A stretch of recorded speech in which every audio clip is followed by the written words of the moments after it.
নমস্কার, কেমন আছেন সবাই? চন্দনা রান্নাঘরে আপনাদের স্বাগত জানাই। আজ একটা রেসিপি নিয়ে চলে এসেছি আপনাদের সামনে। আজকে বানাবো ইঁচড়, খাসির মাংস আর মেটে দিয়ে রান্না করব। ইঁচড় আর আলু আমি ডমডম করে কেটে নিয়েছি, কেটে ধুয়ে পরিষ্কার করে নিয়েছি। কড়াই বসিয়ে দিয়েছি, কড়াই গরম হয়ে গেছে। এবার আমি সরষের তেল দিয়ে দিলাম, তেল গরম হয়ে গেছে। এবার আমি ইঁচড় আলুটা দিয়ে দিলাম। 1 চামচ লবণ দিয়ে দেবো, 1 চামচ হলুদ দিয়ে দেবো। দিয়ে খুব ভালো করে নাড়িয়ে চাড়িয়ে ওটাকে আমি ভেজে নেব। খাসির চর্বি দিয়ে ইঁচড় রান্নাতে আমি কি মশলা দেবো দেখুন। 4-5টা কাঁচা লঙ্কা, 1 ইঞ্চি পরিমাণ আদা, 7-8 কোয়া রসুন, একটা ছোট টমেটো, একটা ছোট সাইজের পেঁয়াজ কুচি। এবার একটু জল দিয়ে দেবো, দিয়ে মিক্সারে বেটে নেব। আলু ইঁচড়টা আমি আবারও খুব ভালো করে নাড়িয়ে চাড়িয়ে ঢাকা দিয়ে দেবো 5 মিনিট। চলে এলাম 5 মিনিট পর।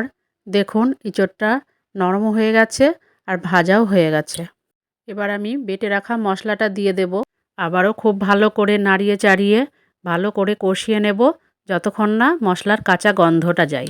এইরকম ইঁচড় আলুর তরকারি, খাসির মাংস মেটে দিয়ে রান্না করে খেতে খুব ভালো লাগে। আর আমার বাড়িতে তো এইরকম তরকারি খুব ভালোবাসে। দেখুন আমার ইঁচড় আলু মশলা দিয়ে কষানো হয়ে গেছে। এবার আমি খাসির চর্বি মেটেটা দিয়ে দিলাম। দিয়ে আবারও খুব ভালো করে নাড়িয়ে চাড়িয়ে খুব ভালো করে কষিয়ে নেব। আবারও 1 চামচ লবণ দিয়ে দিলাম, পরিমাণ মতো হলুদ দিয়ে দিলাম। এবার খুব ভালো করে নাড়িয়ে চাড়িয়ে খাসির মাংসের মেটে, চর্বি আর এঁচোড়টা খুব ভালো করে কষিয়ে নেব। আপনারা আমার মতো করে এইভাবে এঁচোড় আলু খাসির চর্বি মেটে দিয়ে রান্না করে খেয়ে দেখবেন, খুব ভালো লাগবে। গরম গরম ভাতের সঙ্গে বা রুটির সঙ্গে খুব ভালো লাগবে। এঁচোড় আলুটা আমার কষানো হয়ে গেছে। এবার আমি জল দিয়ে দেব।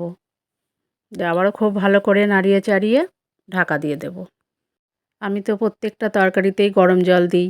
এই ইঁচড় আলু তরকারিতেও গরম জল দিলাম। আপনারাও এরকম গরম জল দিয়ে রান্না করবেন প্রত্যেকটা তরকারি, দেখবেন খেতে অনেক ভালো লাগবে। আর গরম জল দিলে তরকারির স্বাদ দ্বিগুণ বেড়ে যায়। দেখুন ইঁচড়টা আমার সিদ্ধ হয়ে গেছে। এবার নামিয়ে নিলাম।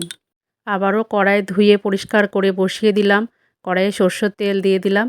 ওই তেলের মধ্যে একটা শুকনো লঙ্কা, একটা তেজপাতা, 1 চামচ পাঁচফোড়ন, একটা ছোট সাইজের পেঁয়াজ কুচি করে দিলাম। এবার এটা খুব ভালো করে ভেজে আমি এঁচোড়ের তরকারিটা ঢেলে দেব। আবারও খুব ভালো করে নাড়িয়ে চাড়িয়ে ফুটিয়ে নেব। দেখুন তরকারিটা আমি সম্বরা করা হয়ে গেছে।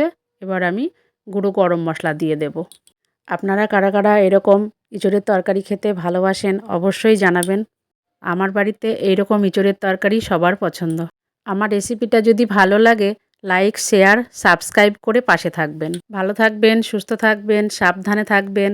আবারও খুব শীঘ্রই ফিরে আসছি নতুন একটা রেসিপি নিয়ে।